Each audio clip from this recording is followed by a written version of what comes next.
Good evening to all. ఎక్కడి నుండి వచ్చిందో తెలియదు కానీ ఈ వీడియోలో కనిపిస్తున్న బేబీ బర్డ్ మా ఇంటికి వచ్చింది. అది ఎగరలేకపోతుంది ఎందుకంటే దాని కాలు పనిచేయట్లేదు, హ్యాండిక్యాప్. అందువలన ఎక్కడైనా చెట్టు మీద వదిలేద్దామంటే పెద్ద కాకులు కానీ ఇంకా పెద్ద పక్షులు ఏమైనా చేస్తాయని భయంతో మేము మా ఇంట్లోనే ఒక బాస్కెట్లో పెట్టి మూవ్ చేస్తున్నాము ప్రజెంట్. దానికి అమ్మ అన్నాన్ని మెత్తగా కలిపి ఫీడింగ్ చేస్తున్నారు. ఒక 2 days చూద్దాం అనుకుంటున్నాం ఫ్రెండ్స్, ఎగరగలిగేంత వాటికి.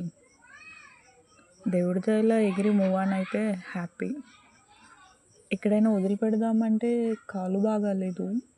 మళ్ళీ ఏమైనా పక్షులు కానీ లేకపోతే పిల్లులు కానీ ఏమైనా చేస్తే అదొక పాపం. అసలు అది ఏం పక్షో కూడా తెలియట్లేదు. ప్రజెంట్ దానికి సుశీల అని చెప్పి పేరు పెట్టాను.